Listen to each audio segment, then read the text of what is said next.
अस्सलाम वालेकुम। Intermediate second year chemistry में यूजुअली लोग परेशान होते हैं क्या पढ़ना क्या नहीं पढ़ना।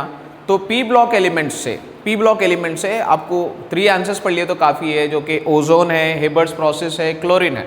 तो preparation of ozone, preparation of ammonia by Haber's process और preparation of chlorine by laboratory method और डीकॉन्स मेथड। तो आज अपन अब ओजोन का प्रिपरेशन और अमोनिया का प्रिपरेशन पढ़ेंगे। तो preparation of ozone as an LAQ।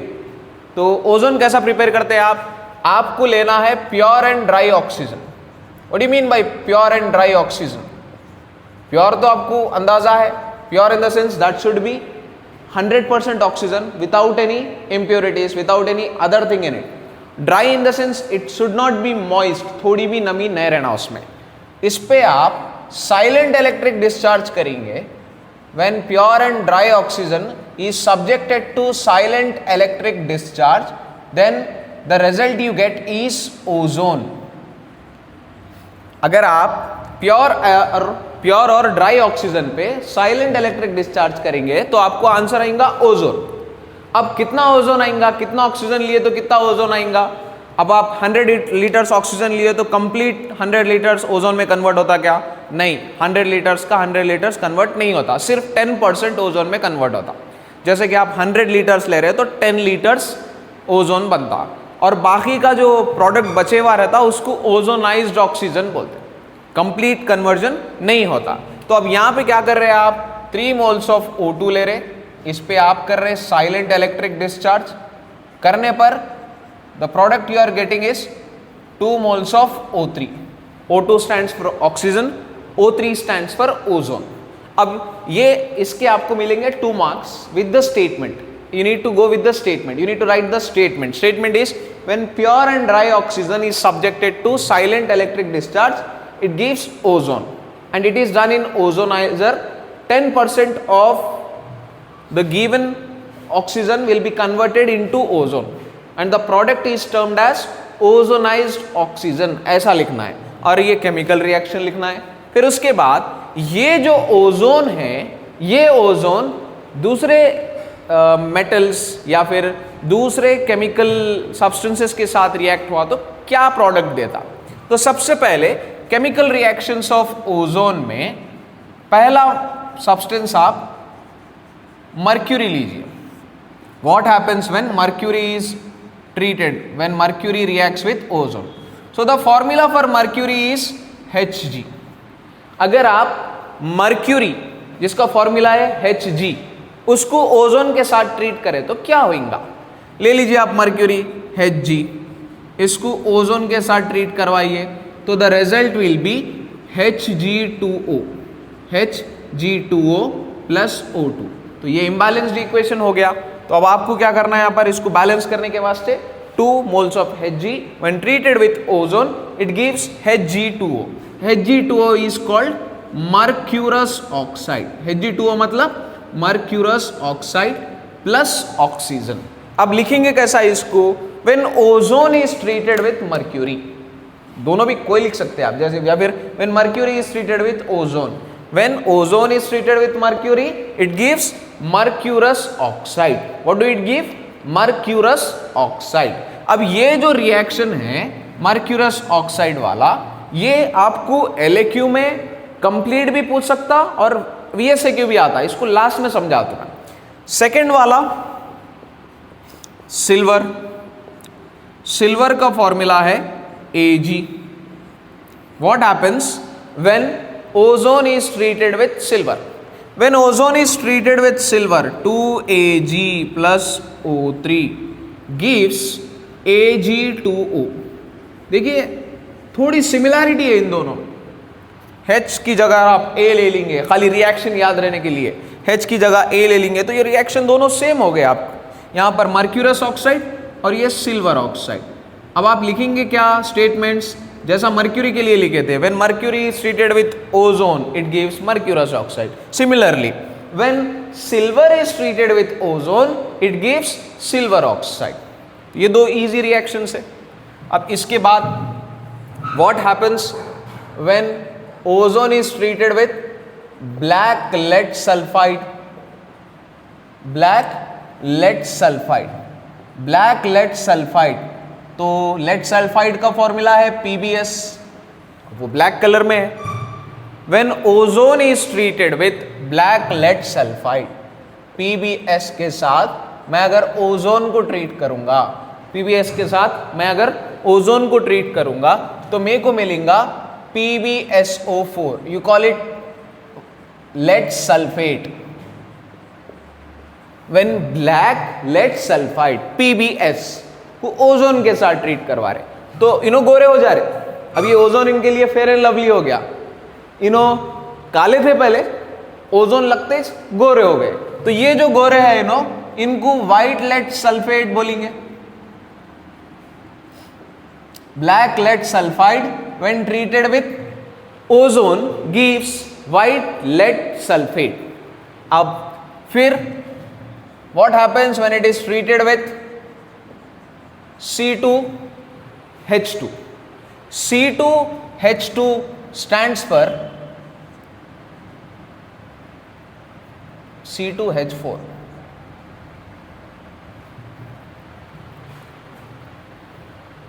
C2H4 stands for ethene या फिर एथिलीन। When C2H4, जिसको आप ईथीन बोलेंगे या फिर एथिलीन बोलेंगे, when C2H4 is treated with ozone, it gives CH2, CH2, single bond हो, फिर इधर O, ये घर बन गया इसका CH2 CH2 का। इसको आप बोलेंगे एथिलीन ओजोनॉइड, एथिलीन ओजोनॉइड। लिखेंगे क्या इसको? When C2H4, what is C2H4? You call it ethene या फिर ethylene. When ethylene is treated with ozone, it gives ethylene ozonoid, which on hydrolysis, hydrolysis मतलब पानी से मिला रहे, पानी मिला रहे उसमें, in the presence of zinc dust, in the presence of zinc dust, when ethylene is treated with ozone, it gives ethylene ozonoid, it gives ethylene ozonoid। अब ये एथिलीन ओजोनाइड को क्या करना है? हाइड्रोलाइसिस करना है। हाइड्रोलाइसिस मतलब पानी से उसका रिएक्ट करवाना है। In the presence of zinc dust it gives a formaldehyde, formaldehyde देगा वो HCHO प्लस H2O2, इसको आप फॉर्मल्डिहाइड बोलेंगे। और इसको हाइड्रोजन पेरोक्साइड,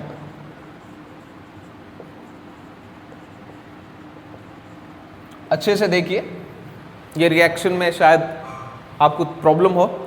व्हेन ईथीन और ethylene is treated with ozone it gives ethylene ozonide. अब ये कैसे याद रखना है, इसमें परेशान होने के लिए CH2 CH2 दोनों तरफ करके घर बना दो ओजोन के साथ, पूरा रिंग कंपाउंड बना दो।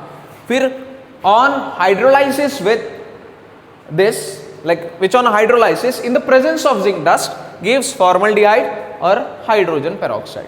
और इसके साथ लास्ट वाला देखिए moist potassium iodide, moist potassium iodide. Potassium iodide का फॉर्मूला क्या होता? Ki। अपने को मॉइस्ट पोटेशियम आयोडाइड होना है। मॉइस्ट पोटेशियम आयोडाइड मतलब आप क्या करेंगे? 2Ki, इसमें पानी मिलाएंगे आप। अब कच्चा करना है तो कैसा करेंगे? कच्चा पानी मिलाएंगे तो कच्चा आएगा। इसको रिएक्ट करवाना है ओजोन से। When potassium iodide is treated with ozone it gives potassium hydroxide plus iodine plus. मैं आपको VSAQ की बात करा था, तो ये इनो VSAQ में भी आते हैं, ये वाला पॉइंट VSAQ में भी आता है। इसके लिए क्वेश्चन है telling of mercury, telling of mercury क्या मतलब? मर्क्यूरी की दुम निकलती नहीं। टेलिंग ऑफ मर्क्यूरी मतलब मर्क्यूरी, एक्चुअल में आप मर्क्यूरी रेगुलर लाइफ में कहां पे एक्सपीरियंस करते हैं? मर्क्यूरी मर्क्यूरी थर्मामीटर होता है, बुखार आया तो मुँह खोलो बोलता डॉक्टर जाके, आपको एक थर्मामीटर देता है, थर्मामीटर दिए तो उसमें बुखार है, मेरे को 103 है, मेरे को 104 है बोलकर बाद में बोल के परेशान होते ना, तो वो मर्क्यूरी लेवल की वजह से आपको बुखार मालूम हो रहा। तो ये टेम्परेचर, तो ये जो मर्क्यूरी है, मर्क्यूरी का एक नेचर है, उसका नेचर है लस्ट्रस और मिनिस्कस।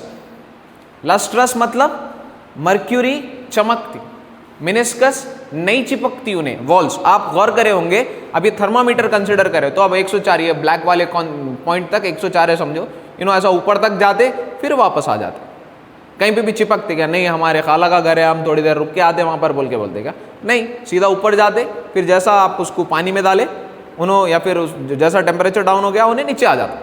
लेकिन ये यूजुअल नेचर है मर्क्यूरी का, क्या? इट हैज लस्ट्रस, चमकने वाला नेचर, और नहीं चिपकने वाला नेचर है मर्क्यूरी का, लस्ट्रस एंड मिनिस्कस नेचर।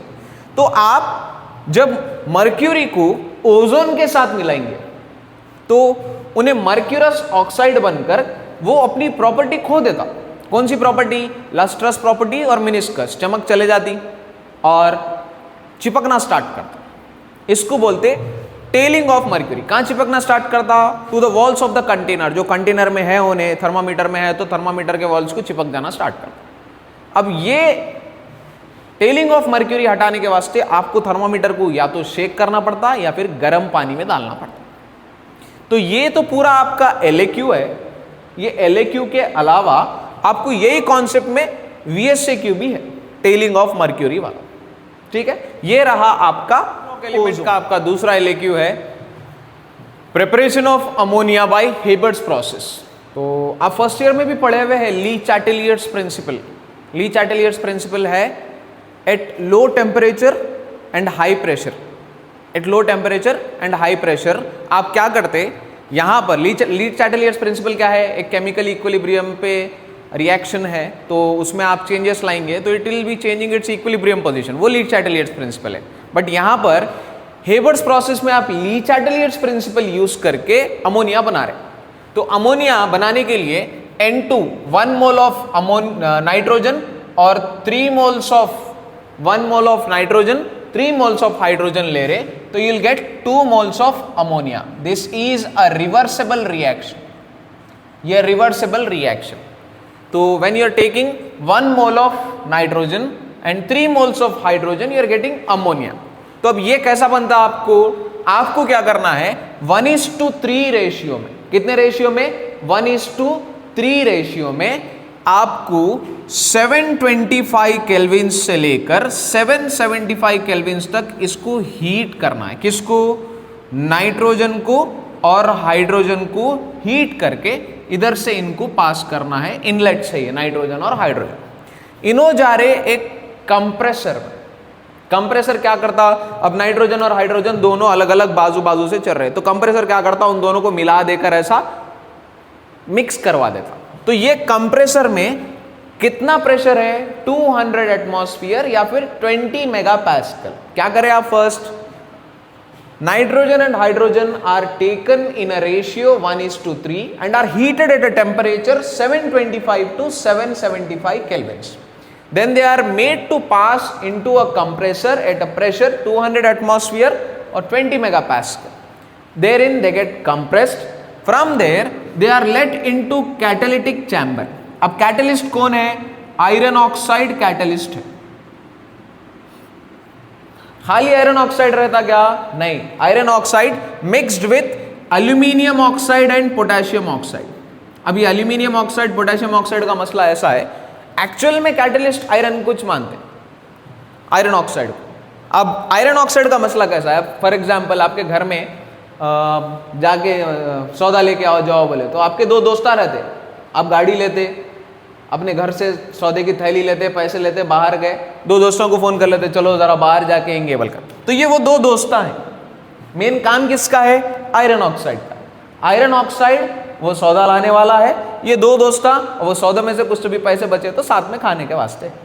तो कैटालिटिक चैम्बर में आयरन ऑक्साइड, कैटलिस्ट का काम क्या है? कैटलिस्ट का काम है रेट ऑफ रिएक्शन को स्पीड अप करना है। तो यहां से कौन आए? नाइट्रोजन और हाइड्रोजन 1:3 रेशियो में।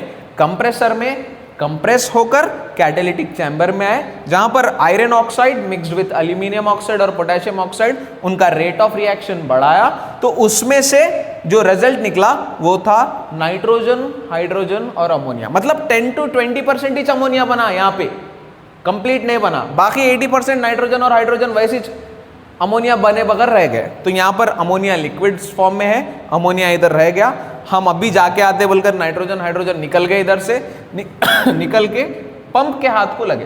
तो पंप क्या करा, उसको वापस कैटालिटिक चैम्बर में भेजा, फिर इधर से उन्होंने फिर ये प्रोडक्ट बना रहे, मतलब पहले 20% बन गया, फिर थोड़ा बना, ऐसे बनते बनते में यू गॉट अमोनिया।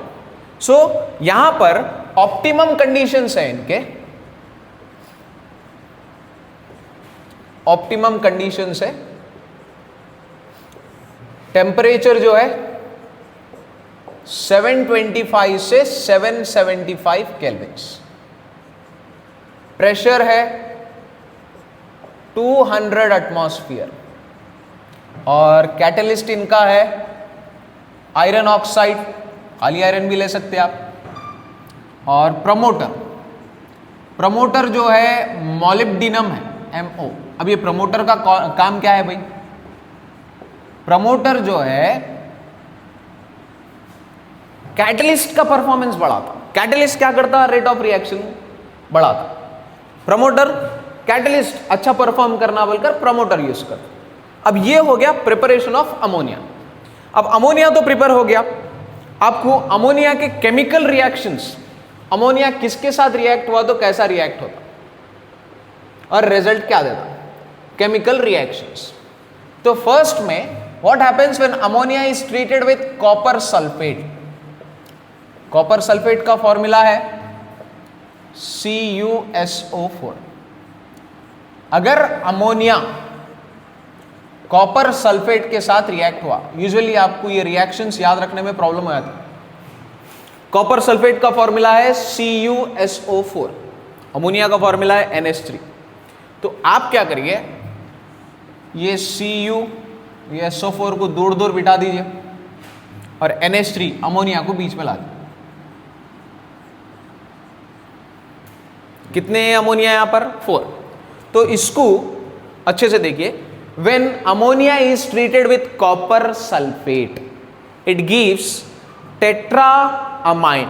कितने हैं अमोनिया यहां पर, 4। Tetra amine copper sulphate of deep blue colour and it will be precipitate.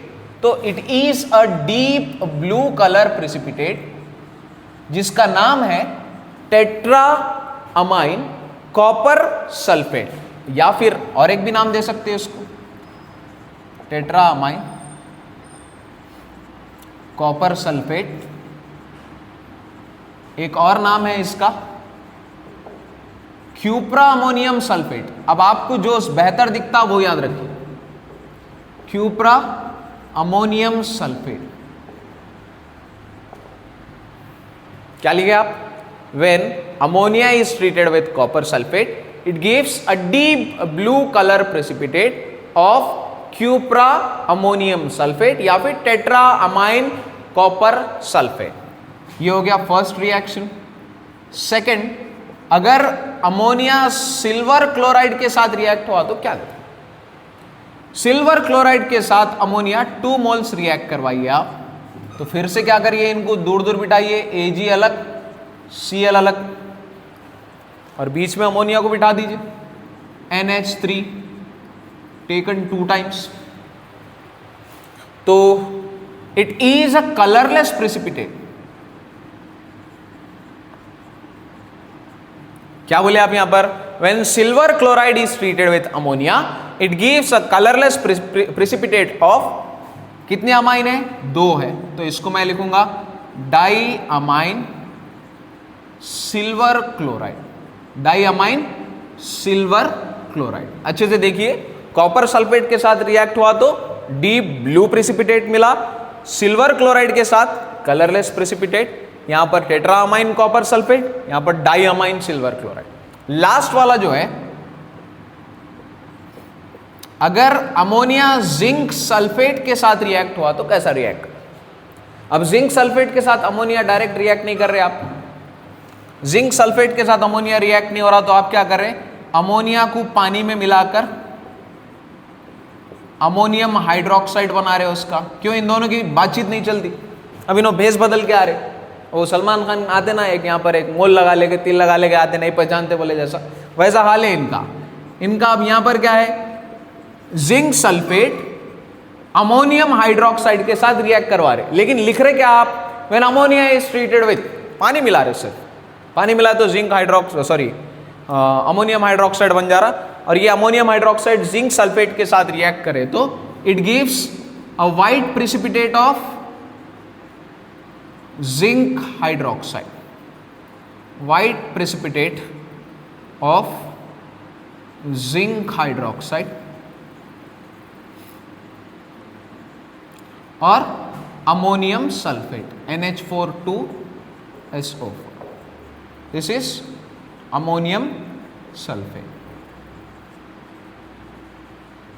अब ये बैलेंस्ड है क्या, इक्वेशन देखिए, वहां पे 2 अमोनिया है तो आप 2 अमोनिया ले लीजिए, अमोनियम 2 हाइड्रोक्साइड।